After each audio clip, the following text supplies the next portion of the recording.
So welcome back guys again to code to serve academy. आज हमारे पास है the lecture 2 of the cell chapter of class 9। जिन लोगों ने पहला लेक्चर नहीं देखा है, go and watch our first lecture. आपको प्लेलिस्ट में जो है वो मिल जाने वाला है। एंड अगर आपने फर्स्ट लेक्चर देख लिया है, so let's get started with the second lecture. और लास्ट लेक्चर में अगर आपको याद होगा तो हम लोगों ने डिस्कशन कहाँ तक करा था। लास्ट लेक्चर में हमारा डिस्कशन जाकर रुका था लाइजोसोम्स पर, राइट, यानी कि suicidal bag of the cells. आज हम लोग उससे आगे की पढ़ाई अपनी कंटिन्यू करने वाले हैं। तो अभी तक ना हमने के सारे ऑर्गेनल्स डिस्कस नहीं करे हैं, तो नेक्स्ट भी जो हम लोग डिस्कस करने वाले हैं for the first topic of this lecture, वो भी एक ऑर्गेनल होगा नेम्ड एज सेंट्रोसोम। तो आज का लेक्चर स्टार्ट होगा बाय अंडरस्टैंडिंग सेंट्रोसोम्स फर्स्ट। समझो पहले ये सेंट्रोसोम है क्या और क्या काम कर रहा होगा। तो जनरली सेंट्रोसोम जो है ना, वो सबसे पहले तो सिर्फ एनिमल सेल्स में पाया जाएगा। वेरी वेरी इंपॉर्टेंट, ये याद रखना, ठीक है। अच्छा, एनिमल सेल्स में पाया जाएगा तो फिर प्लांट सेल्स में क्या होगा? प्लांट सेल्स में सेंट्रोसोम्स तो नहीं होगा, लेकिन उसके जगह पर एक दूसरा स्ट्रक्चर पाया जाता है जिसे हम लोग पोलर कैप्स बोलते हैं, ठीक है। सॉरी, पोलर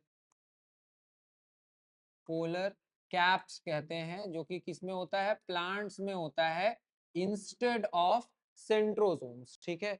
यहां से आगे चले तो पहले समझो ये सेंट्रोसोम क्या है, क्या काम करता है। बेसिकली यही काम फिर पोलर कैप्स भी करेगा, स्ट्रक्चर वाइज भी सिमिलर ही होता है, ठीक है।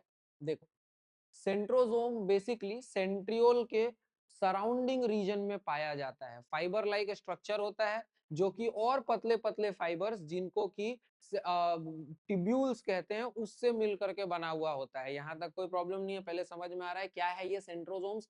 थ्रेड लाइक स्ट्रक्चर है, जो सेंट्रियोल नाम के स्ट्रक्चर के अराउंड मौजूद होता है सेल में। कहाँ पर? न्यूक्लियस के नियर। अब इसका लोकेशन ना अच्छे से समझ में आ जाएगा जब आप इसका फंक्शन समझ लोगे। तो देखो, इसमें ना बेसिकली इसका फंक्शन होता है, ये सेल डिवीजन को शुरू करता है और पूरे सेल डिवीजन को रेगुलेट करता है। अगर आपको सेल डिवीजन का थोड़ा बेसिक सा चीज पता है तो आपको मालूम होगा भाई कि ये अगर एक सेल है और ये इसका न्यूक्लियस है, जब ये सेल डिवाइड करता है तो उस वक्त इस न्यूक्लियस में मौजूद जो जेनेटिक मटेरियल होता है ना, वो क्रोमोसोम्स के फॉर्म में अरेंज हो जाता है, ताकि इक्वली अच्छे से डिवाइड हो सके। न्यूक्लियस को पहले डिवाइड होना पड़ेगा, तब ना सेल डिवाइड होगा। और न्यूक्लियस अच्छे से डिवाइड हो, इसके लिए ये जो क्रोमोसोम्स है, इसको अच्छे से फॉर्म होना जरूरी है। और इस क्रोमोसोम को फिर अपोजिट एंड्स पे खींच कर लेकर जाने का काम जो थ्रेड्स करेगा, जिससे न्यूक्लियस इक्वली टू पार्ट्स में डिवाइड हो, ये वाला काम जो है ये सेंट्रोसोम्स करता है। इसमें कोई प्रॉब्लम नहीं है, यहां तक समझ में आ रहा है? चलो, वेरी गुड। देखो, एक या दो सेंट्रियोल्स जो होता है, उसमें जनरली बहुत सारा माइक्रोट्यूब्यूल्स निकला हुआ रहता है, जो कि पूरा सेंट्रियोल का apparatus, सेंट्रोसोम का apparatus बनाता है और कैरी करके जेनेटिक मटेरियल को अपोजिट पोल्स के तरफ खींच कर ले जाता है। यही सेम काम प्लांट्स में जो है वो पोलर कैप्स करता है। इसमें कोई प्रॉब्लम नहीं है, ये अंडरस्टूड यहाँ तक? चलो, वेरी गुड। यहाँ से आगे बढ़े भाई। देखो, next here we have now structural organisation of a cell. कहने का मतलब कि सेल्स का स्ट्रक्चर किस तरीके से जो है वो ऑर्गेनाइज्ड रहता है, किस तरीके से पूरा सेल्स देखने को मिलता है। नाउ सबसे पहले नेचर एंड अकरेंस देखेंगे, ठीक है, एंड मेन कैरेक्टरिस्टिक्स देखेंगे, ठीक है, क्या क्या और स्ट्रक्चर्स वहां पर देखने को मिल रहा है, ठीक। इसमें अब नेक्स्ट हमारा है प्लास्टिड। याद है ये वाला फॉर्मेट फॉलो कर रहे थे? पिछले वाला भी इसी फॉर्मेट में हम लोग देखे थे, है ना।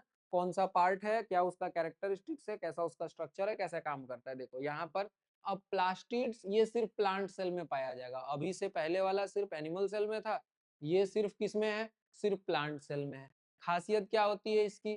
इसके पास ना अपना जीनोम यानी अपना जेनेटिक मटेरियल होता है, ठीक है। देखो, ऐसे तो एक सेल के पास अपना जेनेटिक मटेरियल होता है न्यूक्लियस के अंदर, लेकिन ये प्लास्टिड्स ऐसा स्ट्रक्चर है जो किसके अंदर पाया जा रहा है? प्लांट्स के अंदर। और इनके पास भी अपना खुद का जेनेटिक मटेरियल होता है। पहला खासियत ये है। दूसरा खासियत क्या है भाई? ये सब सब सेल्फ रेप्लिकेटिंग ऑर्गेनल्स होता है, क्योंकि इसके पास अपना जेनेटिक मटेरियल है, तो सेल के अंदर एक से ज्यादा प्लास्टिड्स फॉर्म होने में ये खुद हेल्प करेगा। अब इतना सारा बात तो हो गया, आखिर प्लास्टिड्स है क्या? जनरली छोटा छोटा थैली जैसा स्ट्रक्चर्स जो है वो सेल के अंदर मौजूद होता है, ठीक है। वो छोटा छोटा थैली लाइक स्ट्रक्चर अपने अंदर कुछ कंटेन कर सकता है। लाइक अगर अपने अंदर ग्रीन पिगमेंट्स जैसे क्लोरोफिल और थोड़ा ऑरेंज पिगमेंट कैरोटीनॉइड वगैरह ये सब अगर कैरी कर रहा है तो वो क्लोरोप्लास्ट होगा। जनरली क्लोरोप्लास्ट में मेजोरिटली क्या रहता है, क्लोरोफिल कंटेनिंग वो प्लास्टिड्स होता है। अगर उसके अलावा मल्टीपल कलर का पिगमेंट्स जो है वो कंटेन करता है तो वैसे केस में उसको क्या बोलेंगे, क्रोमोप्लास्ट बोलेंगे, ठीक है। एंड लास्टली अगर कोई कलर्ड सब्सटेंस नहीं है उसके अंदर, कलरलेस सब्सटेंस कैरी कर रहा है तो उसको ल्यूकोप्लास्ट बोलेंगे। यहाँ तक कोई प्रॉब्लम नहीं। अब यही इन्हीं ल्यूकोप्लास्ट, क्रोमोप्लास्ट एंड क्लोरोप्लास्ट जिनको कलेक्टिवली प्लास्टिड कहते हैं, इनका पहले दो कैरेक्टरिस्टिक्स समझ में आया इधर, इसमें कोई प्रॉब्लम नहीं। चलो इसके बाद बात करें तो मेन कैरेक्टरिस्टिक्स में क्या दिख रहा है भाई, डबल मेम्ब्रेनस प्रोटीनेशियस मैट्रिक्स होता है। यानी कि यहाँ पर सबसे पहली बात, जो पूरा का पूरा ऑर्गेनल का स्ट्रक्चर होता है उसमें एक नहीं डबल मेम्ब्रेन देखने को मिलता है। फर्स्ट, ये डबल मेम्ब्रेन बना किसका रहता है, प्रोटीन का बना रहता है। किसका बना होता है, प्रोटीन का। चलो वेरी गुड। इसके अलावा क्या है, इसके अंदर डीएनए भी है। इसके मैट्रिक्स में देखो, इसके अंदर जो कंटेंट होगा उसको मैट्रिक्स बोलेंगे। इस डबल लेयर के अंदर यानी सेल, उस पूरे प्लास्टिड के अंदर जो है उसको क्या बोलेंगे, मैट्रिक्स बोलेंगे। यहाँ तक समझ में आ रहा है। और उस मैट्रिक्स में क्या होगा, अपना डीएनए। यही हम लोग अभी उधर देख कर आए, इसका अपना जीनोम होता है भाई। नेक्स्ट अगर बात करें तो ये क्या करेगा, इसके अंदर स्ट्रक्चर वाइज अगर देखो तो ग्रीन कलर का स्टैक्स अरेंज्ड दिखेगा इसमें। यानी कि अगर ये क्लोरोप्लास्ट है तो क्लोरोप्लास्ट के अंदर ऐसे कॉइन्स के पाइल जैसा स्ट्रक्चर जो है वो बिल्कुल जमा हुआ नजर आएगा, जिसके बीच में कुछ कुछ ऐसा कनेक्शंस भी दिखेगा। और ये पूरा वो अपैरेटस क्रिएट करता है जिसके अंदर क्लोरोफिल कंटेंट होता है एग्जैक्टली, और पूरा फोटोसिंथेसिस चल रहा होता है। इसमें कोई प्रॉब्लम नहीं है। ये स्ट्रक्चर समझ में आया। इसको कहते क्या है भाई, थैलेकॉइड कहते हैं। क्या कहते हैं इसको, थैलेकॉइड, जिसके अंदर जो है वो क्लोरोफिल होता है। समझो क्रोनोलॉजिकल ऑर्डर। हम लोग पहले पढ़े थे लीफ में होता है क्लोरोफिल, जिसको वैसे ग्रीन दिखता है। लीफ में कहाँ होता है भाई, लीफ के सेल के अंदर। लीफ के सेल के अंदर कहाँ, तो लीफ के सेल के अंदर क्लोरोप्लास्ट में होता है। और क्लोरोप्लास्ट में भी स्पेसिफिकली कहाँ, थैलेकॉइड में होता है। इसमें कोई प्रॉब्लम नहीं। चलो वेरी गुड। अब क्या क्या काम करता है, अगर क्रोमोप्लास्ट है तो फ्रूट को, फ्लावर्स को कलर देगा।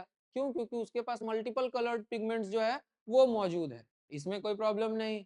इसके अलावा अगर हम लोग बात करें तो क्लोरोप्लास्ट अगर है तो ग्रीन कलर का है, सोलर एनर्जी ट्रैप करेगा।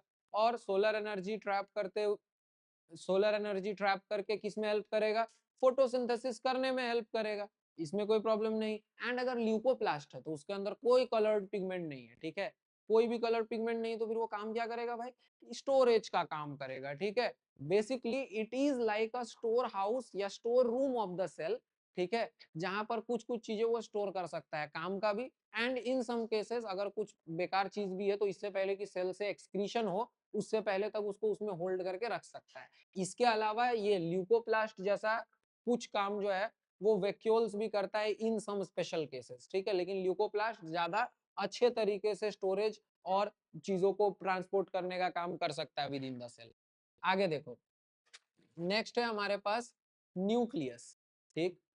देखो भाई, ये न्यूक्लियस क्या है, एक तरीके से समझो, अगर आप कंप्यूटर पढ़ते हो तो ब्रेन ऑफ कंप्यूटर सीपीयू को कहते हैं। हमारे बॉडी का सबसे वाइटल पार्ट हमारा ब्रेन ही है। उसी तरीके से एक सेल का भी जो मेन पार्ट कह लो या जो पूरा कंट्रोलिंग पार्ट कह लो, वो कौन होता है, न्यूक्लियस होता है। एक सेल में न्यूक्लियस ही है जो उसका कंट्रोल सेंटर है और पूरे सेल को कंट्रोल कर रहा है। कहाँ पाया जाता है, तो जनरली ऐसा गोल सा स्फेरिकल स्ट्रक्चर होता है, सेंटर में आमतौर पर देखने को मिलता है। लेकिन प्लांट सेल्स में जो है वो सेंटर में ना होकर के किसी एक तरफ डिस्प्लेस्ड होता है, ठीक है। यहाँ तक समझ में आ रहा है क्यों डिस्प्लेस्ड होता है भाई, क्योंकि वैक्यूल प्रेजेंट होता है बड़ा उसमें, ठीक है। ये लास्ट लेक्चर में भी बताए थे शायद, ठीक है। चलो आगे इधर बात करो। देखो न्यूक्लियस जो है वो सेंट्रली लोकेटेड कंपोनेंट होगा जनरली।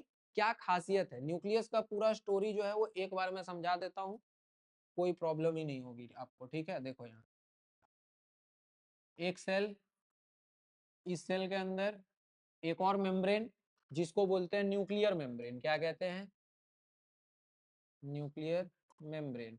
ये जो न्यूक्लियर मेम्ब्रेन है इसमें होता है टाइनी टाइनी पोर्स। क्या होता है, इसमें कुछ कुछ टाइनी पोर्स होता है। इन पोर्स को क्या कहते हैं, न्यूक्लियर पोर्स। क्या कहते हैं इसको, न्यूक्लियर पोर्स, देखो ये चलो भाई, न्यूक्लियर पोर, इस न्यूक्लियर पोर के अंदर जो है एक पूरा फ्लूइड मीडियम होता है, जिसको हम लोग क्या कहते हैं, इसको कहते हैं न्यूक्लियोप्लाज्म। ठीक है, न्यूक्लियोप्लाज्म कह सकते हैं। और वहीं पर इसके आगे अगर हम लोग बात करें तो सेंटर में ना कुछ ऐसा डेंस सा स्ट्रक्चर होता है। ठीक है, एक डेंस स्ट्रक्चर सेंटर में होता है और कुछ ऐसा thread like structure through out the medium तैर रहा होता है। यहाँ पे कोई प्रॉब्लम नहीं, ये स्ट्रक्चर समझ में आया पूरा। अब इस पूरे स्ट्रक्चर में ये जो पूरा स्ट्रक्चर था जो न्यूक्लियर मेम्ब्रेन से शुरू हो रहा था, इसी को हम लोग न्यूक्लियस कहते हैं मेनली, यहाँ पर कोई प्रॉब्लम नहीं। अब देखो भाई, इसका ना मेन काम ही यही है कि ये बॉडी में या सेल बॉडी में जेनेटिक फैक्टर्स को कंट्रोल करे, सारा जीन्स, सारा जेनेटिक इंफॉर्मेशन इसके अंदर है। ठीक, अब आपको ये मालूम होगा कि हमारा जो जेनेटिक आइडेंटिटी है वो हमारा जीन होता है, कि डीएनए होता है, कि क्रोमोसोम होता है, कि क्रोमेटिन मटेरियल होता है। लेकिन ये सब तो किसके अंदर होता है, न्यूक्लियस के अंदर होता है। तो अब बताओ, जब जेनेटिक मटेरियल की बात करते हैं तो ये सारा वर्ड लाइन से आ जाता है हमारे पास, है ना, कि gene, DNA, chromosome, chromatin material, nucleus, क्या है ये सब, इसको समझ लेते हैं पहले। तो न्यूक्लियस ऐसे ही समझ में आ जाएगा। ठीक, समझो, ऐसे आप मान कर चलो कि न्यूक्लियस के अंदर ना जो भी स्ट्रक्चर मौजूद है जनरली, ठीक है, काम का, वो एक थ्रेड है। ठीक है, ये थ्रेड जो है ये बेसिकली बना किसका है, डीएनए का। ये थ्रेड जनरली डीएनए है मान लो। ठीक, इसी डीएनए का छोटा छोटा सेगमेंट्स होता होगा, कहते हैं ना हमारा सारा जेनेटिक इंफॉर्मेशन डीएनए में है, करेक्ट। अब ये बताओ कि मेरे डीएनए का जो कि बड़ा सा हिस्सा होगा, उसी के किसी छोटे से हिस्से में ये कैरेक्टरिस्टिक्स होगा ना, कि मेरा हेयर्स कर्ली होगा कि स्ट्रेट। तो कोई बोलेगा ना तुम्हारा बाल बड़ा सुंदर लग रहा है भाई, तो कोई रीजन दे सकता है कि हाँ तुम्हारे जीन्स अच्छे होंगे। अब यहाँ किस जीन की बात की, जीन का मतलब डीएनए के उस सेगमेंट का बात कर रहा है जो उसके हेयर के लिए रिस्पॉन्सिबल है। समझ में आई बात? तो यानी कि डीएनए का एक छोटा सेगमेंट क्या कहलाएगा, जीन कहलाएगा। तो सबसे पहले जीन किसी एक पर्टिकुलर ट्रेट के लिए रिस्पॉन्सिबल, मल्टीपल जीन्स एक डीएनए में देखने को मिलेगा जो कि एक थ्रेड है। वही थ्रेड एक बहुत ज्यादा कॉम्प्लिकेटेड मैनर में और ज्यादा पैक हो जाएगा डेंसली, और एक फाइबर बनाएगा जिसको क्या कहते हैं, क्रोमेटिन फाइबर। क्रोमेटिन फाइबर, देखो ये डीएनए जब थोड़ा कंडेंसेट होकर के एक थ्रेड लाइक स्ट्रक्चर बनाता है तो उसको क्रोमेटिन फाइबर कहते हैं या क्रोमेटिन मटेरियल बोलते हैं। यहाँ तक कोई प्रॉब्लम नहीं। अब ये क्रोमेटिन मटेरियल जो है ये तो उलझा हुआ ऊन के गोले जैसा जैसे तैसे इधर उधर फैला हुआ है। मान लो सेल को डिवाइड करना पड़े तो इस न्यूक्लियस में मौजूद ये जो डीएनए है जो क्रोमेटिन मटेरियल के फॉर्म में है, इसको बराबर बराबर डिवाइड करना होगा, तब ना होगा काम। अब एक ऊन का गोला जो उलझा हुआ है वो बराबर बराबर बांटा जा सकता है क्या आसानी से? नहीं बांटा जा सकता है। इसी रीजन के वजह से क्या किया गया भाई, ये जो जब सेल डिवाइड करने वाला होता है तो ये क्रोमेटिन फाइबर्स जो है ये एक स्पेशल स्ट्रक्चर फॉर्म करता है जिसको क्या कहते हैं, क्रोमोसोम्स। क्या कहते हैं, क्रोमोसोम्स। यहाँ तक कोई प्रॉब्लम? और ये सब सब है कहाँ, न्यूक्लियस के अंदर। ये क्रोमोसोम्स क्यों बनाया, ताकि अब जो है अब एक तो इसका कॉपी भी आसानी से बन सके, बाद में जो है वो इससे डिवाइड करके अलग भी हो जाए और इक्वली बट भी जाए। और फिर जब सेल डिवीजन हो जाएगा तो ये क्रोमोसोम्स फिर वापस ऐसे ही उलझा हुआ स्ट्रक्चर बना देगा जिसको क्रोमेटिन मटेरियल बोलेंगे। यहाँ तक कोई प्रॉब्लम नहीं है। और इसी तरीके से पूरा प्रोसेस चलता है। न्यूक्लियस से रिलेटेड आई थिंक सब कुछ अच्छे से समझ में आ गया होगा। न्यूक्लियस इसलिए मैंने डिटेल में समझाया क्योंकि ये काम आने वाला है आगे, जब भी आप बायो वगैरह पढ़ोगे तो न्यूक्लियस तो भाई पता होना चाहिए आपको।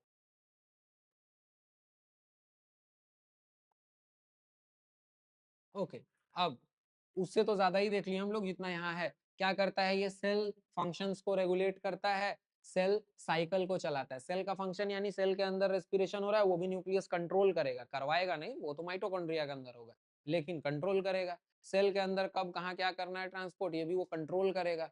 और इसके अलावा सेल कब डिवाइड करेगा वो भी कंट्रोल करेगा, और सेल को डिवाइड करने में हर एक स्टेप में हेल्प भी करेगा क्योंकि सारा मैकेनिज्म इसी के पास है। It is the thinking part of the cell. इसमें कोई प्रॉब्लम नहीं है। चलो वेरी गुड, आगे जरा बात करें तो late us talk about nucleolus. तो न्यूक्लियस का एक तरीके से आप समझ लो ये न्यूक्लियस के अंदर एक और छोटा सा राउंड लाइक स्ट्रक्चर होता है, अभी हम आपको बताए थे। ये देखो, ये पूरा न्यूक्लियस था, इस न्यूक्लियस के सेंटर में बोले तो ऐसा डेंस सा मटेरियल है। तो देखो ये है कुछ नहीं, ये है क्रोमेटिन मटेरियल ही। क्रोमेटिन मटेरियल इधर ढीला ढाला होकर ऐसे ऐसे तैर रहा था, ठीक। और यहाँ जो सेंटर में था यही क्रोमेटिन मटेरियल क्या है, पूरा कंडेंस्ड है। तो इसको हम लोग क्या बोल दिए, इसको न्यूक्लियोलस बोल दिए। इसमें कोई प्रॉब्लम नहीं है, यानी न्यूक्लियस के भी सेंटर में क्या होता है, न्यूक्लियोलस होता है। यहाँ तक कोई प्रॉब्लम नहीं। चलो वेरी गुड।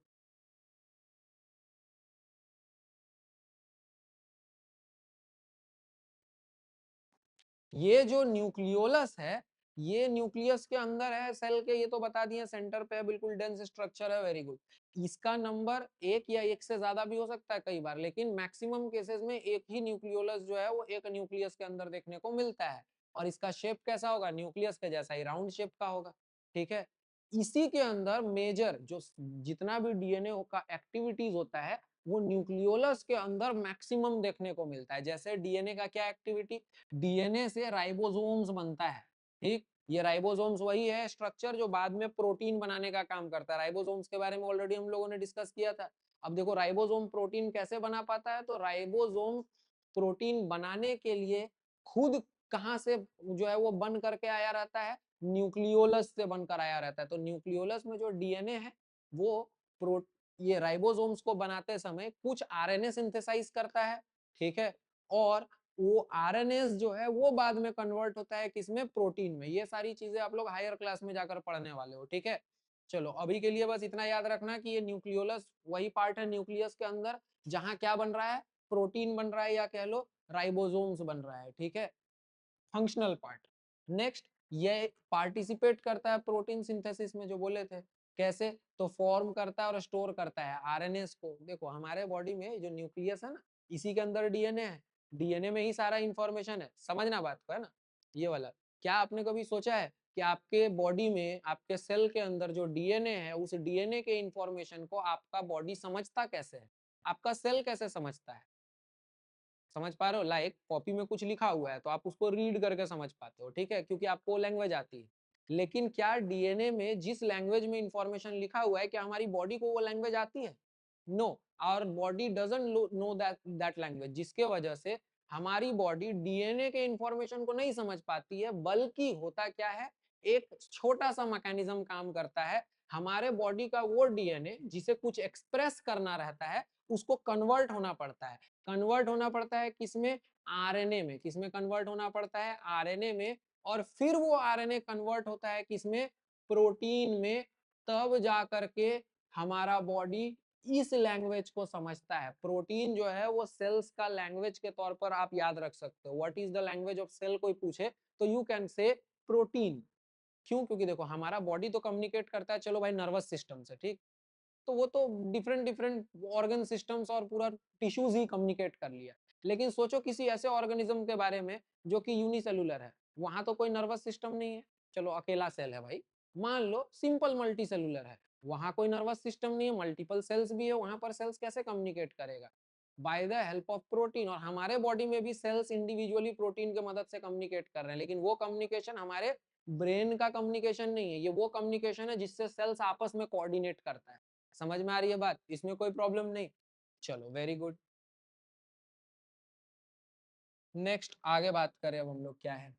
नेक्स्ट है क्रोमेटिन फाइबर्स, जिसके बारे में मैंने बताया। क्रोमेटिन फाइबर्स क्या होता है, न्यूक्लियस ऑफ द सेल के अंदर होता है, ठीक है। और न्यूक्लियस ऑफ द सेल के अंदर होता है कैसा, थ्रेड लाइक नेटवर्क होता है पूरा। किसका बना हुआ होता है बताए थे, डीएनए का बना हुआ होता है। कोई प्रॉब्लम इसमें, यहाँ तक समझ में आ रहा। क्या फंक्शन है भाई, तो क्रोमोसोम्स जो हेरिडेटरी इंफॉर्मेशन या जीन्स कैरी करता है वो यही फॉर्म करता है। यही क्रोमोसोम्स या फिर जो जीन्स है उसको फॉर्म करता है during the cell division process. Chromosomes को फॉर्म करने का काम यही कर रहा है क्रोमेटिन मटेरियल। ऑलरेडी बताया था ये स्टोरी, कोई प्रॉब्लम नहीं। चलो इस स्टोरी से अब आगे बढ़ते हैं। तो नाउ वी हैव वैक्यूल्स। हाँ, वैक्यूल्स को आप बिल्कुल ट्रू फॉर्म में ये अज्यूम कर सकते हो भाई कि ये तो सेल का स्टोर हाउस ही है, ठीक। क्योंकि जो प्लांट सेल्स है वो प्लांट सेल्स में लार्ज एम्प्टी स्पेसेस होता है जो सेल का मैक्सिमम स्पेस लेकर रखता है। जैसे उदाहरण के लिए देख लो, ये इतना बड़ा खाली स्पेस इस सेल के अंदर स्पेस लेकर रखा है, इसको आप कह सकते हो कि ये वाला स्ट्रक्चर क्या है, ये वाला स्ट्रक्चर वैक्यूल है। वैक्यूल्स कुछ खास चीज नहीं है, बड़ा सिंपल चीज है ना। एक मेम्ब्रेन से घिरा हुआ स्ट्रक्चर है जो कि अंदर से खाली है, जिसमें सेल कुछ भी भर कर रख सकता है। ठीक है, जनरली प्लांट सेल्स में इसका स्ट्रक्चर बड़ा होता है, ठीक है, और प्रोमिनेंट होता है। वहीं पर एनिमल सेल्स में या तो वैक्यूल पाया ही नहीं जाएगा, या तो अगर है एनिमल सेल्स में वैक्यूल तो उसका नंबर काफी, साइज काफी छोटा होगा, और नंबर में भी एक से ज्यादा हो सकता है, लेकिन साइज कैसा होगा, काफी छोटा होगा, इसमें कोई प्रॉब्लम नहीं है। जबकि प्लांट सेल्स में साइज काफी बड़ा और प्रोमिनेंटली पाया ही जाता था। देखो, फ्लूइड फील्ड या solid field membrane bound spaces होता है, ऐसे तो खाली स्पेस है, तभी उसमें फ्लूइड या सॉलिड बाद में चल करके स्टोर किया है एक सेल, यहाँ तक कोई प्रॉब्लम नहीं है। आगे बात करें तो नॉन लिविंग स्ट्रक्चर होता है, यानी कि खुद अपने आप को कंट्रोल नहीं कर सकता, ये सेल के लिविंग सिस्टम का पार्ट नहीं है, ये एक नॉन लिविंग पार्ट है, इसमें कोई प्रॉब्लम नहीं है। प्लांट्स में लार्जर होता है, स्मॉलर होता है एनिमल्स में, ठीक है। आगे बात करें तो देखो, इसका काम क्या है, स्टोरेज ऑफ वाटर, या तो स्टोरेज ऑफ फूड, या तो पिगमेंट्स यानी कि कलर्स को भी कई बार स्टोर करके रखता है, या वेस्ट प्रोडक्ट्स को भी स्टोर करके रखता है। ठीक है, हर वो चीज जिसका सेल को इमीडिएटली जो है वो काम नहीं है, उन अनइमीडिएट फैक्टर्स को वो यहाँ स्टोर करके रख सकता है। ठीक है, इसमें कोई प्रॉब्लम नहीं है। और एक और चीज है, ये सेल्स को ना टर्जिडिटी प्रोवाइड करता है। ना सवाल आप पूछोगे टर्जिडिटी क्या है भाई, तो टर्जिडिटी के लिए आप समझो, मान लो यहाँ पर एक गमला है, इस गमले में एक पौधा लगा हुआ है और उसको मैं पानी नहीं दे रहा हूँ, कुछ दिन तक मैंने पानी दिया ही नहीं, तो उसके सेल्स में ज्यादा पानी होगा नहीं। ठीक है, मैं कह सकता हूँ कि उसका सेल जो है वो कैसा अपीयर होगा। तीन केसेस हम लोग अज्यूम करते हैं, ठीक है। ये एक सेल है, ये दो सेल है, ये तीन सेल है, ये सेल वॉल है, ठीक है, इसके अंदर सेल ले लेते हैं।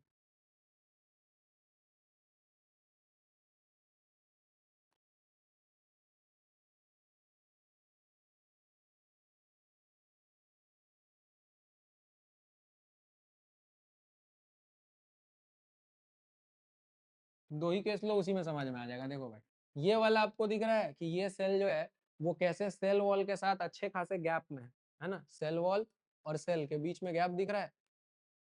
यहाँ पर आप देखोगे तो दिख रहा है कि सेल वॉल और सेल ऑलमोस्ट चिपक गया है।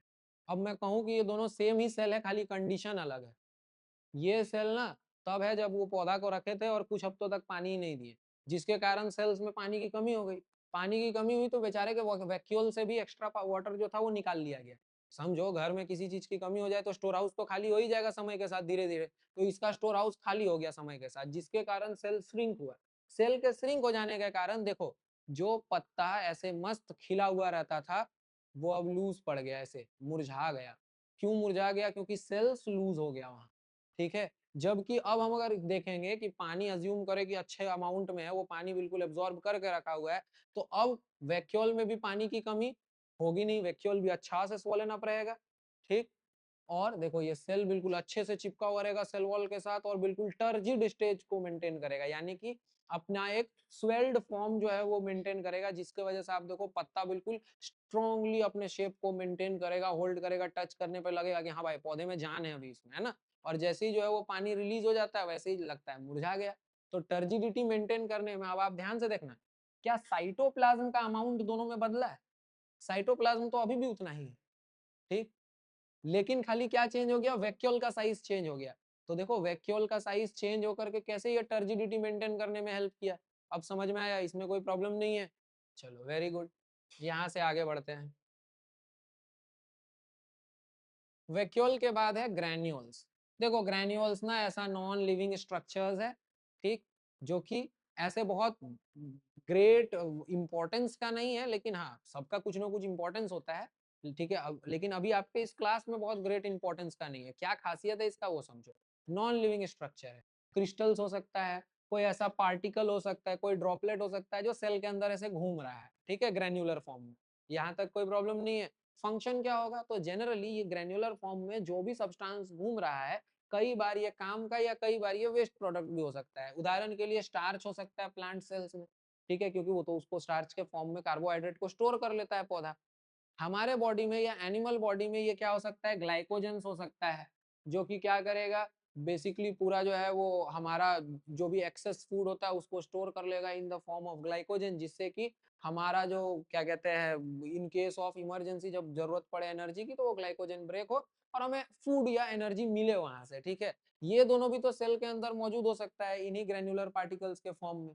इससे आगे बात करें तो फैट्स भी होता है जो कि फूड ऑफ सेल के तरह समय पर काम आ सकता है, इसमें कोई प्रॉब्लम नहीं है। ग्रेन्युलर स्ट्रक्चर कुछ केमिकल कंपाउंड जो सेल के साइटोप्लाज्म में छूट गया है, घूम रहा है या मौजूद है, उसको ग्रेन्यूल्स बोलेंगे। कोई प्रॉब्लम इसमें? चलो वेरी गुड।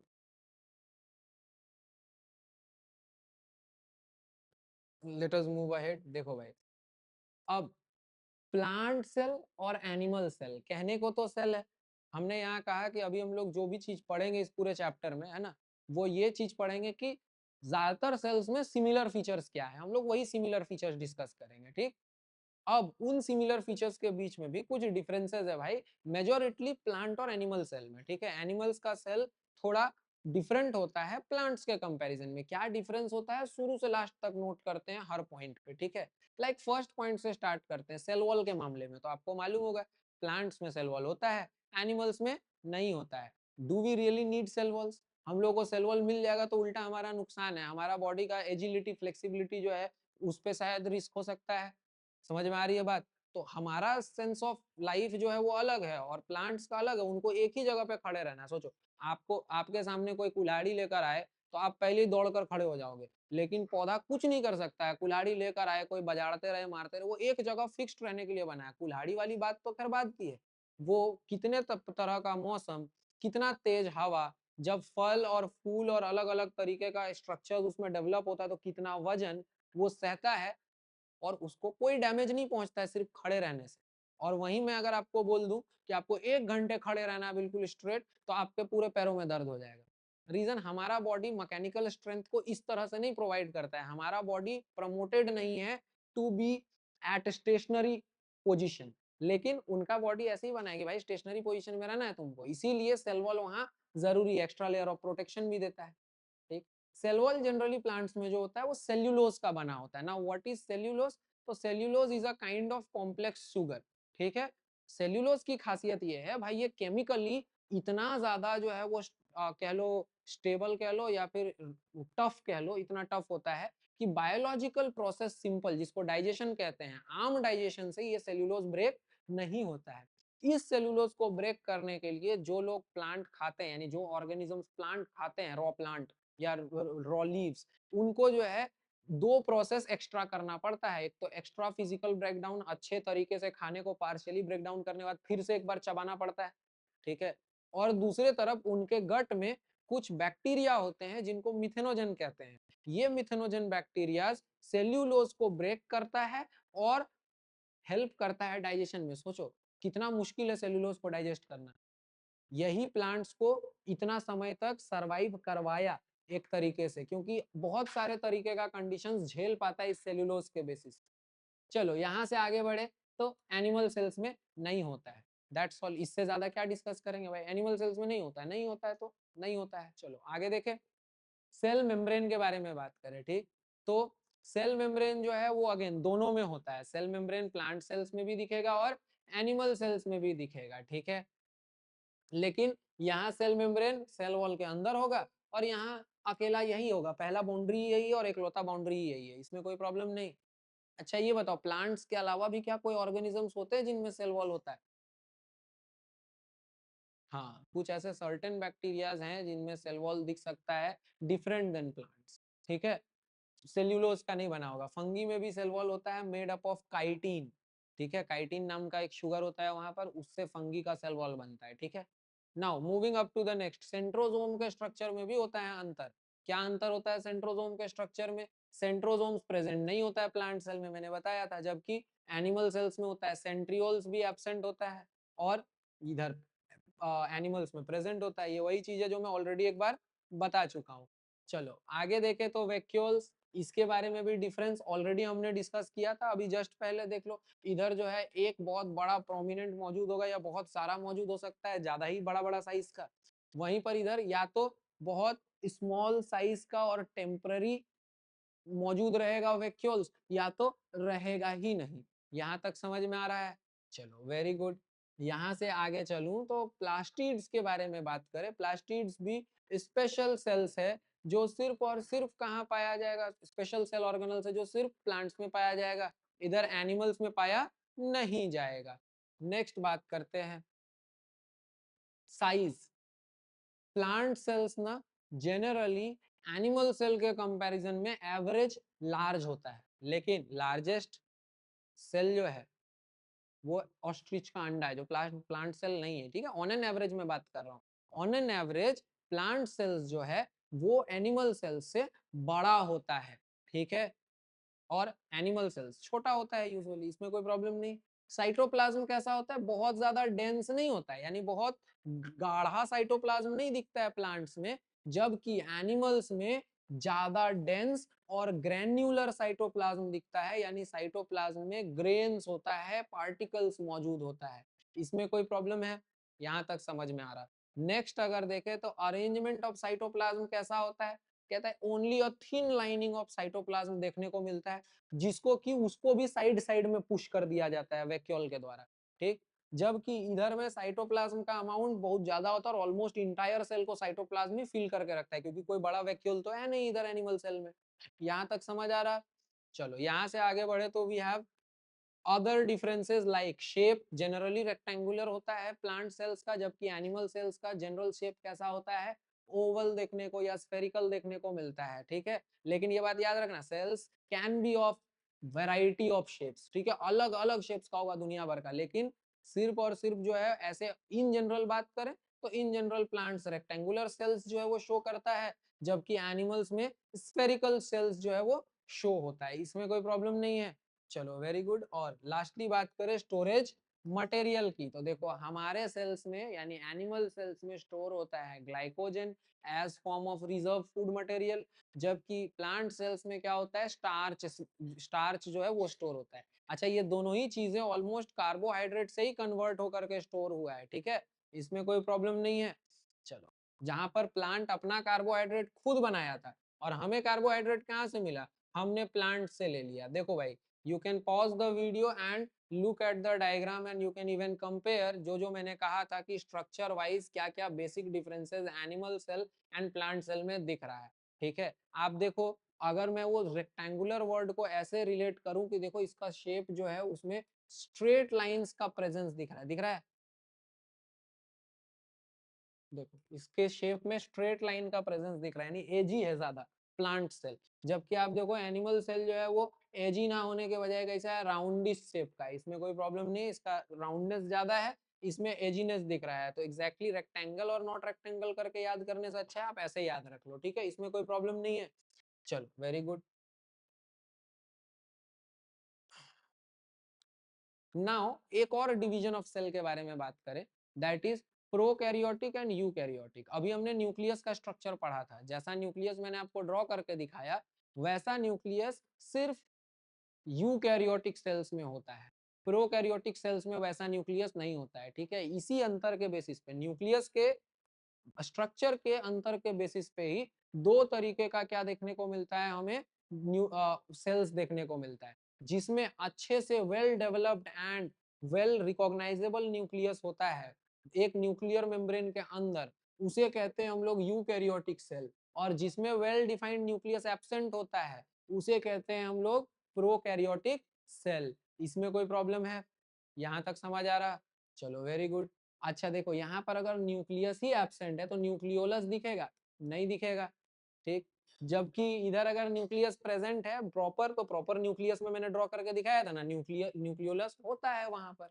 अच्छा, अब बोलेगा यहाँ की यहाँ भाई न्यूक्लियस नहीं दिख रहा तो जेनेटिक मटेरियल क्या होगा या नहीं होगा, तो जेनेटिक मटेरियल होगा, लेकिन किसी मेम्ब्रेन के अंदर बंद नहीं होगा, फ्रीली साइटोप्लाज्म में तैरता रहेगा, ठीक है। और जो जेनेटिक मटेरियल भी होगा वो सिंगल लेंथ होगा सिर्फ डीएनए का, ठीक। इसका मतलब कोई पेयर ऑफ क्रोमोसोम्स और पेयर ऑफ जीन्स और पेयर ऑफ डीएनए नहीं है यहाँ पर, यहाँ पर डीएनए एक सिंगल लेंथ ऑफ डीएनए खाली मौजूद है।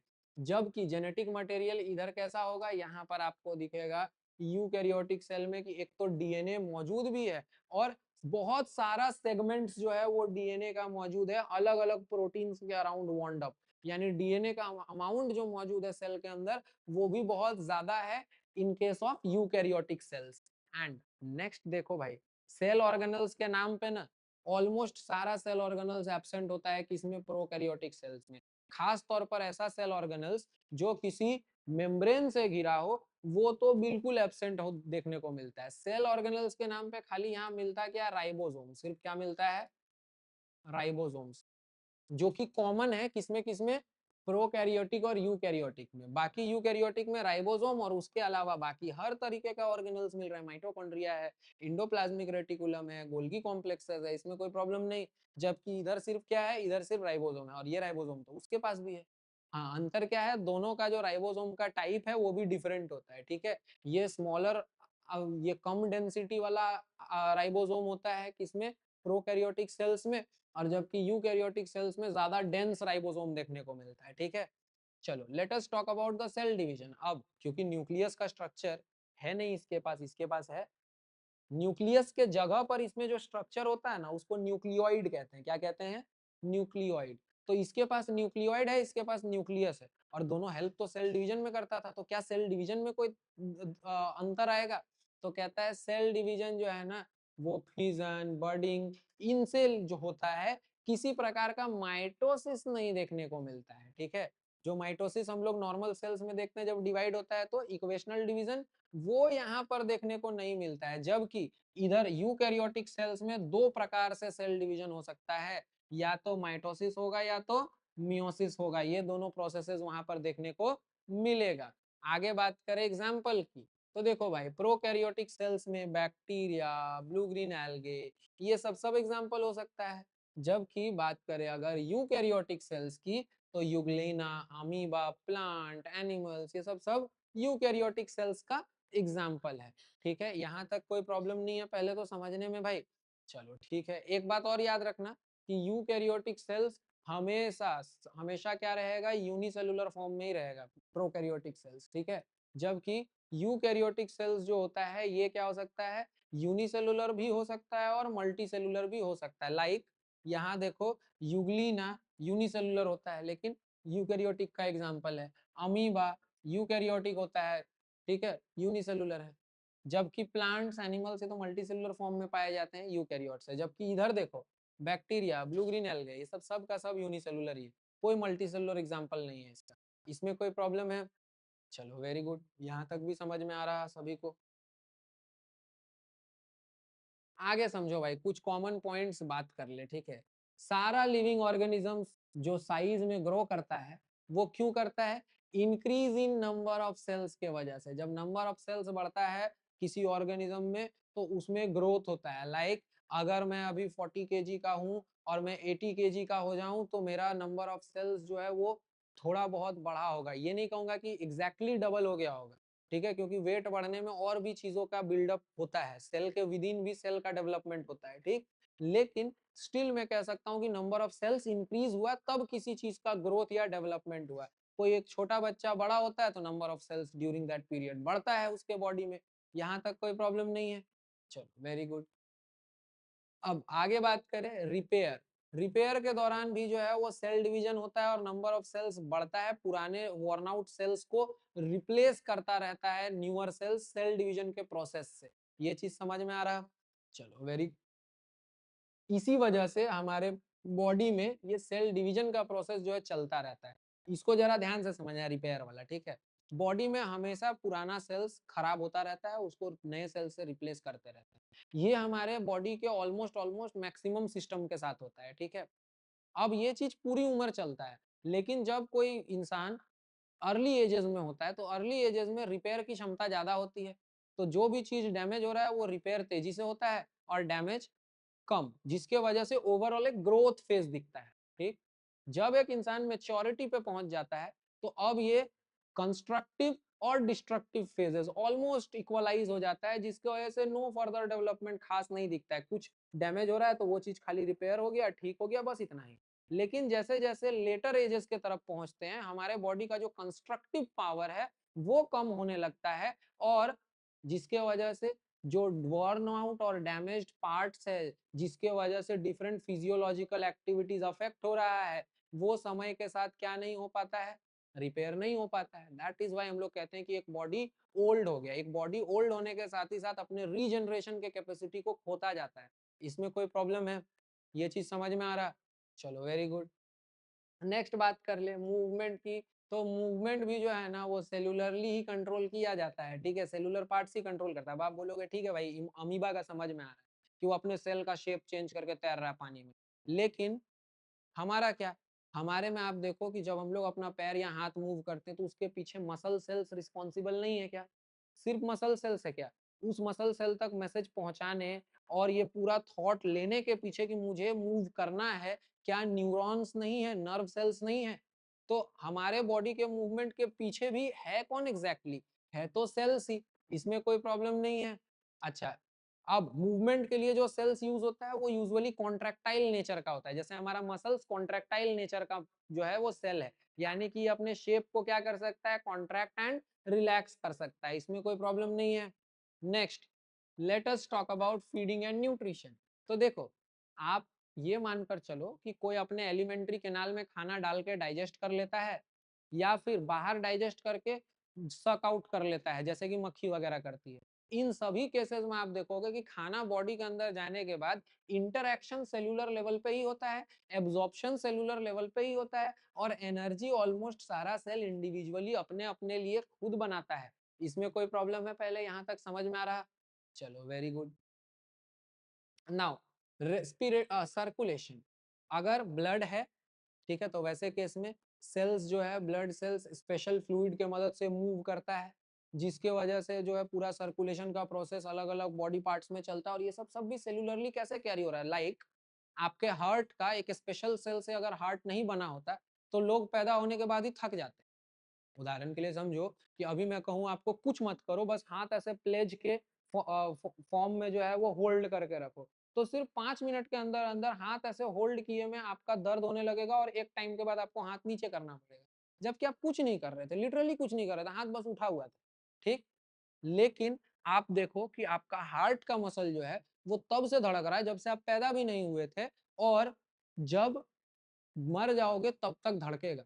अब किसी के लिए अवधि छोटा, किसी के लिए बहुत बड़ा होगा, ठीक है, लेकिन इस पूरे दौरान क्या कभी ऐसा महसूस हुआ कि अरे दिल तो थक गया, थोड़ा 5 मिनट रेस्ट दे देते हैं उसको? क्योंकि दिल अगर रेस्ट कर लिया तो रेस्ट इन पीस हो जाओगे।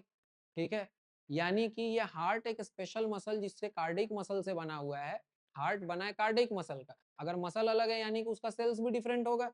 तो जो कार्डिक मसल में पाया जाने वाला सेल्स होता है वो ज्यादा ड्यूरेबल होता है, आसानी से जो है वो थकता नहीं है, और आराम से लॉन्गर पीरियड ऑफ टाइम तक के लिए काम करता रहता है। अब आप देखो लॉन्गर पीरियड ऑफ टाइम मतलब किसी के लिए 70 साल, किसी के लिए 80 साल, और कभी कभी 100 120 साल भी वो काम करता रहता है। ठीक, यानी यानी कि जो स्ट्रक्चर है, ठीक है, वो मैटर करता है, और आप देखो कि सेलुलर लेवल पे ही सारा चीज जो है वो कैरी आउट होता है। हाँ, सर्कुलेशन की बात कर रहे थे तो हमारा जो हार्ट है वो तो सेलुलर लेवल पे समझ गए क्या है। अगर ब्लड की बात करें तो ब्लड भी है तो मैक्सिमम में फ्लूइड, लेकिन जो मेन काम कर रहा है ऑक्सीजन ट्रांसपोर्टेशन का वो क्या है, रेड ब्लड सेल। और ये रेड ब्लड सेल का शेप ऐसा होता है डिस्कॉइड शेप का, कि जब ब्लड फ्लो हो तो फ्लोइंग ब्लड अपने साथ रेड ब्लड सेल को आराम से हायर रेट में बहा कर ले जाए। लेकिन अगर उसको ऐसा बना देते, बहते हुए ब्लड के साथ सेल्स बहे, इसके लिए फ्लैट बना देते खाली किसी भी शेप का, तो वो ऐसे केस में बहुत बहुत छोटे छोटे माइन्यूट जगहों पे जो है वो इफेक्टिवली नहीं पहुंच पाता। लेकिन अगर यही इसको राउंड भी बनाए और राउंड के साथ फ्लैट भी है, जिसके कारण फ्लैट होने के कारण बह भी रहा है ब्लड फ्लो में, और फ्लैट राउंड होने की वजह से वो अच्छे से हर एक माइन्यूट जगह तक पहुंच भी पा रहा है, कहीं अटकने फंसने का झंझट नहीं है इसको। यहाँ तक कोई प्रॉब्लम है? ये चीज समझ में आ रहा भाई? ओके, नेक्स्ट देखो, रेस्पिरेटरी गैसेस के बारे में बात करें तो ये भी लंग्स तक पहले ट्रांसपोर्ट होता है ऐसे करके, जिसमें कितना सेल्स यूज हुआ होगा, मस्कुलर सेल्स पूरा, ठीक है। उसके बाद जब अंदर लंग्स में गया तो एल्वियोली से एक्सचेंज ऑफ गैसेस हो रहा है। ये एल्वियोली भी किसी तो लेयर ऑफ सेल्स का बना हुआ होगा, एपिथेलियम लेयर होता है वहां पर सेल्स पे, ठीक है। नेक्स्ट, प्रोटेक्शन, आखिरी पार्ट, ठीक है। प्रोटेक्शन के मामले में देखो तो हमारे पास जो सेलुलर प्रोटेक्शन है उसके मामले में व्हाइट ब्लड सेल एक पूरी आर्मी है जो बॉडी के अंदर मार्च करते रहती है। जब भी कभी ऐसा लगता है कि भाई कोई फॉरेन एजेंट आया है, कोई हार्मफुल सब्सटेंस बॉडी में आया है, तो फट से वो लोग आइडेंटिफाई करते हैं, आइडेंटिफाई करके फिर उस पर अटैक करते हैं। देखो व्हाइट ब्लड सेल जो है ना वो आर्मी का नाम है, ठीक है। और एक आर्मी में एक तरीके के सोल्जर्स नहीं होते हैं, डिफरेंट डिफरेंट रेजिमेंट्स होता है ना। किसी का इंटेलिजेंस का काम होता है, किसी का काम है कि ये लोग जो है वो आगे अटैक करेगा, किसी का डिफेंस का काम होता है। वैसे ही हमारे व्हाइट ब्लड सेल के आर्मी में भी different different kind of white blood cells होता है, जैसे कि टी लिम्फोसाइट्स, बी लिम्फोसाइट्स, ऐसा करके पूरा category of white blood cells होता है जो अलग अलग एक्टिविटीज करता है और मिल करके पूरा इम्यून रिस्पॉन्स को जनरेट करता है। इसमें कोई प्रॉब्लम है? यहां तक समझ में आ रहा? चलो वेरी गुड, यहां से आगे बढ़े। देखो ये जो व्हाइट ब्लड सेल्स है ये या तो जर्म्स को खा जाएगा, ठीक है, या तो क्या करेगा भाई कुछ एंटीबॉडीज बनाएगा। एंटीबॉडीज ऐसा स्पेशल स्ट्रक्चर होता है जो फॉरेन पार्टिकल, फॉरेन एजेंट को क्या कर सकता है, इनएक्टिव करके फिर मार सकता है।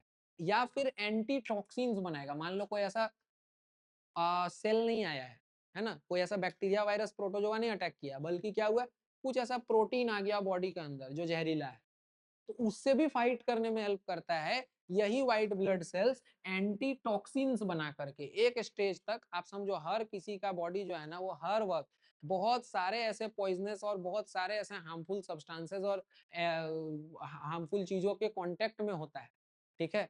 लेकिन हमें पता नहीं चलता है, क्यों? क्योंकि हमारा बॉडी का सारा सिस्टम बहुत अच्छे से काम कर रहा होता है, ठीक। अगर कोई भी सिस्टम उसमें से एक हैम्पर किया, जैसे सपोज करो लीवर ही काम करना बंद किया, तो लीवर जितना डिटॉक्सिफिकेशन का काम कर रहा हो खत्म, सारा टॉक्सिक सब्सटेंस फिर बॉडी में जमा होगा। और तब पता चलेगा कि एक्चुअली कितने प्रकार का टॉक्सिक सब्सटेंस तो डेली हम लोग खा रहे थे, लेकिन क्योंकि हमारा बॉडी इसके यूज टू था, हमारा लीवर उसको मैनेज कर लेता था, तो हमें कभी पता नहीं चला। इसमें कोई प्रॉब्लम नहीं है। चलो भाई आगे बढ़े।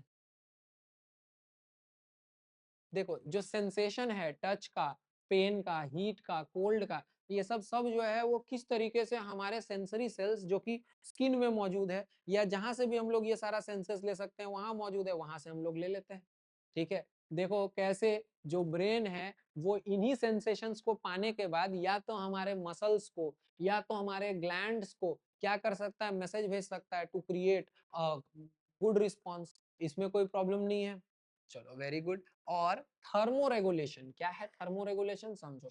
थर्मोरेगुलेशन का मतलब है हमारे बॉडी के हीट को मेंटेन करके रखना। बॉडी के हीट को मेंटेन करके रखने का मतलब बॉडी के हीट के, देखो अभी मान लो रूम टेम्परेचर कुछ भी हो सकता है, लाइक 28 भी हो सकता है, या शायद बहुत गर्मी पड़ रही होती तो शायद 40 होता है। लेकिन रूम टेम्परेचर कुछ भी हो, आपके बॉडी का टेम्परेचर कितना रहेगा? 37 डिग्री सेल्सियस रहेगा। लेकिन क्या आपको पता है कि ये भी एक कितना स्पेशल कैपेबिलिटी है? सारे एनिमल्स ऐसा नहीं कर सकते। देखो सांप नहीं कर सकता ये काम। सांप अगर अपने बॉडी टेम्परेचर से ज्यादा गर्मी में बहुत देर तक रह जाएगा तो उसके बॉडी का टेम्परेचर चेंज हो जाएगा, मर जाएगा। बॉडी के टेम्परेचर से कम वाले टेम्परेचर पे ज्यादा एक्टिविटी हो जाएगा उसका, तो वैसे केस में अगेन उसका मेटाबॉलिक एक्टिविटीज रुक जाएगा, मर जाएगा। इसीलिए देखो ठंड के वक्त में एक तो गायब ही हो जाता है, हाइबरनेशन में चला जाता है। गर्मी के दिनों में भी अगर निकलता है तो कब निकलता है? शाम शाम में निकलता है, रात भर शिकार करता है, सुबह होने से पहले फिर गायब, ठीक है। तो ये थर्मो रेगुलेशन करने में भी जो हम में होता है, स्पेशली मैमल्स में है ये कैपेबिलिटी, ठीक है, और हम लोग भी कर सकते हैं। ये थर्मो रेगुलेशन में भी हमारा जो सेल्स है वही हमें हेल्प करता है, जिससे कि पूरा थर्मो रेगुलेशन कब जो है वो चलता रहता है। एंड लास्टली सारा लिविंग ऑर्गेनिज्म रिप्रोड्यूस तो सेल्यूलर एक्टिविटी से ही करता है ना। उदाहरण के लिए जो जर्म सेल्स होता है जिससे कि स्पर्म और ओवम बन रहा है, ये भी तो सेल्यूलर एक्टिविटी से ही बना। और यही स्पर्म और ओवम जब फर्टिलाइज होगा, जाइगोट बनेगा, ये भी सेल्यूलर एक्टिविटी से हुआ। और जाइगोट का इम्ब्रियो बनना भी सेल्यूलर एक्टिविटी है। आगे चल करके इम्ब्रियो का एक नया बच्चा बनना भी सेल्यूलर एक्टिविटी, और वो बच्चा जब ग्रो कर रहा है वो भी सेल्यूलर एक्टिविटी। इसमें कोई प्रॉब्लम नहीं। और इन शॉर्ट अभी तक जितना पढ़ लिए, वो बच्चा जब बड़ा हो रहा था उस दौरान बॉडी के अंदर जितना भी एक्टिविटीज चल रहा था जब तक वो जिंदा रहा, वो सब सेल्यूलर एक्टिविटी था। इसमें कोई प्रॉब्लम नहीं है। चलो वेरी गुड। एंड लास्टली देखो प्लांट्स में जो फूड होता है वो प्रोड्यूस होता है सेल्यूलर एक्टिविटी के वजह से। फोटोसिंथेसिस भी तो सेल्यूलर एक्टिविटी है। एंड प्लांट्स में पॉलिनेशन, ये भी सेलुलर एक्टिविटी के वजह से होता है। आप बोलोगे पॉलिनेशन सेलुलर एक्टिविटी की वजह से कैसे होता है, तो पोलन ग्रेन जब स्टिग्मा पे जाकर फॉल होता है तो उसके बाद स्टिग्मा, स्टाइल और देन फिर ओवरी से होते हुए जो पूरा पोलन ट्यूब बनाता है, ये सेलुलर एक्टिविटीज की वजह से ही तो हुआ। Is there any problem? ये भी क्लियर है। चलो very good. And last point that is inheritance. Inheritance मतलब पेरेंट्स का कैरेक्टरिस्टिक्स बच्चों तक पहुंचाने के लिए भी कौन रिस्पॉन्सिबल है बच्चा लोग? सेल रिस्पॉन्सिबल है। अब ये जो लास्ट वाला पूरा सेक्शन हम लोग देखें अभी, जस्ट लास्ट वाला, ये can be defined as the reason that why cell is called the fundamental unit of life, या क्यों सेल को हम लोग स्ट्रक्चरल एंड फंक्शनल यूनिट बोलते हैं, क्योंकि हमारे बॉडी का ना सिर्फ सारा स्ट्रक्चर्स बल्कि सारा फंक्शंस भी किससे चल रहा है? सेल से ही चल रहा है। इसमें कोई प्रॉब्लम नहीं है।